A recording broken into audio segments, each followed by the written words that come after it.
चार भैया को नाम रखे हुए और बहुत सुंदर। मुझे रामचंद्र भगवान की जय हो। आगे भगवान राम गुरुकुल जाते हैं और शिक्षा ग्रहण करते हैं। इधर धीरे धीरे भगवान राम, लक्ष्मण, शत्रुघ्न, भरत जी सभी बड़े हो रहे हैं। जय हो।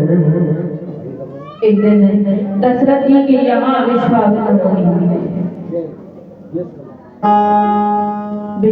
मुनि कहते हैं कि भगवान मैं आपके पुत्र राम को अपने साथ ले जाऊं। दशरथ जी बार बार मना करते हैं, कई बार मना करती है, लेकिन विश्वामित्र मुनि राम और लक्ष्मण को साथ ले जाते हैं। इधर आगे ताड़का, मारी, सुभ्राव ऋषि यज्ञ करके उनको यज्ञ नहीं करने देते थे। हवन कुंडी में जल प्रवाहित कर देते, कुंडों को खोल देते, यानी यज्ञ नहीं होने देते, भगवान का नाम नहीं लेते। इधर भगवान राम ने ताड़का का वध किया है, फिर मारी और सुभ्राव का वध किया है। इधर आगे भगवान राम, लक्ष्मण, विश्वामित्र मुनि गौतम ऋषि के आश्रम में पहुंच रही है।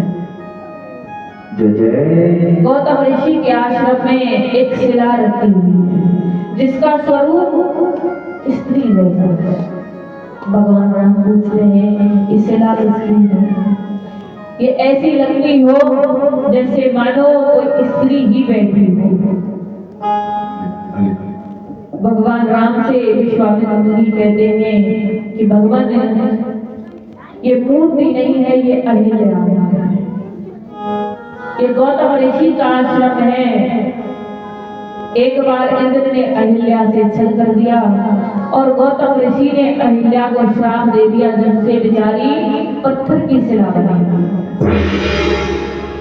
इंद्र को श्राप मिला 1000 भगों, लेकिन इंद्र के श्राप को 4 जगह बांट दिया गया। स्त्री में महामारी के रूप में, जल में काई के रूप में, जल में जो काई लगती है ना उसके रूप में, और जमीन में बंजर जमीन के रूप में, और पेड़ों पर गोंद के रूप में। ये 4 जगह ये श्राप लग गया। अहिल्या की पुत्री थी अंजना, उसको श्राप मिला कि तेरे कुंवारी के पुत्र होगा। इसलिए भगवान इस अहिल्या पर अपने चरणों की रज को डालकर उसका कल्याण भजन के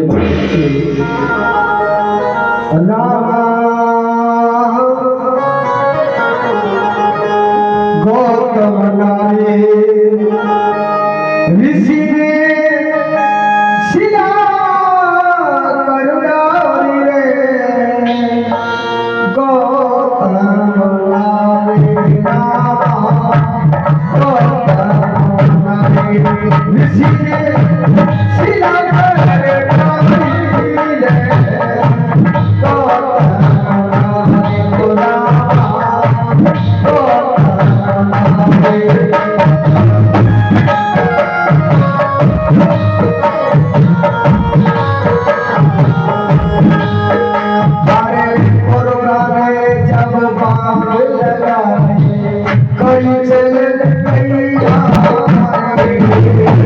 Bye.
गंगायो बुद्धि बोली सुनो ऋषि ब्रह्मचारी सोती गंगायो बुद्धि बोली सुनो ऋषि ब्रह्मचारी सोती गंगायो बुद्धि बोली सुनो ऋषि ब्रह्मचारी सोती गंगायो बुद्धि बोली सुनो ऋषि ब्रह्मचारी तेरे साथ में चल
इधर अहिल्या के ऊपर भगवान राम रथ डालते हैं, उसका कल्याण करते हैं। इधर विश्वामित्र मुनि के साथ भगवान राम और लक्ष्मण जनकपुर में प्रवेश कर जाते हैं। जनकपुर में प्रवेश करते हैं, बगीचे में रहते हैं, रात्रि विश्राम नहीं करते हैं। सुबह होती है, विश्वामित्र मुनि भगवान राम को पुष्पों के लिए भेजते हैं। भगवान राम पुष्प लेने जाते हैं। माता सीता भगवान राम को निहारती है, इधर भगवान राम माता सीता को निहारते हैं। पुष्प लेकर विश्वामित्र मुनि के पास आते हैं। इधर जनकपुर में सीता स्वयंवर हो रहा है। दूर दूर से राजा महाराजा आए थे।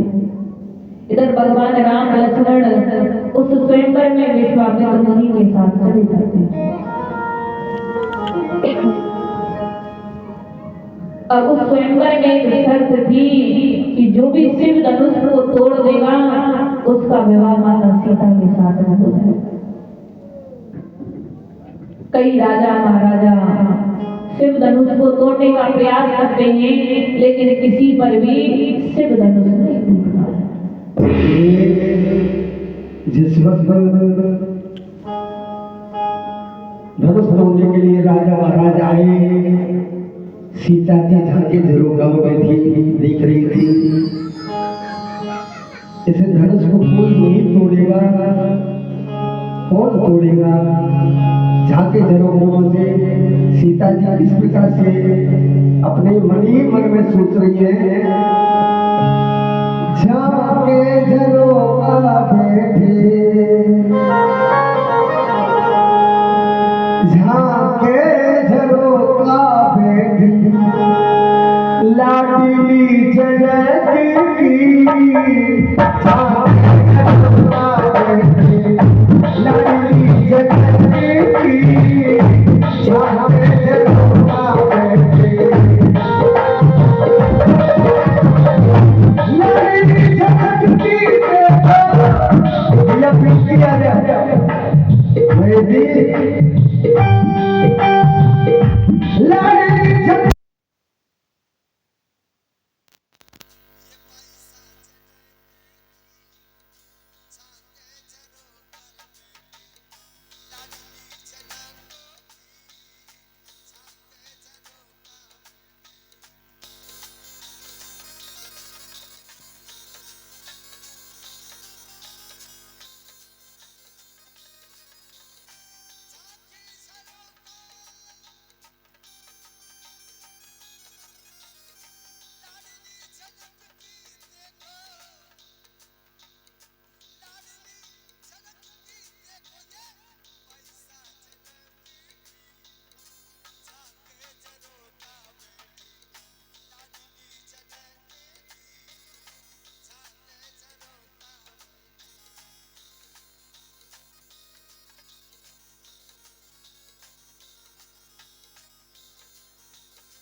वरमाला लेकर आते हैं। जैसे ही वरमाला लेकर आते हैं तो माता सीता छोटी सी है, भगवान राम थोड़े लंबे हैं। जैसे ही माता सीता वरमाला लेकर आ रही हैं, वैसे ही भगवान राम और बढ़ के खड़े हो गए। जनक जी कह रहे हैं कि भगवान हमारी लली थोड़ी छोटी सी है, थोड़ी सी झुक जाओ। और भगवान झुक नहीं रहे, तब के खड़े हो गए। अरे झुक नहीं हो तन्ना के रंगोली सिया हरी छोटी है रे ताली तो बजाओ। अरे झुक नहीं हो तन्ना के रंगोली मेरी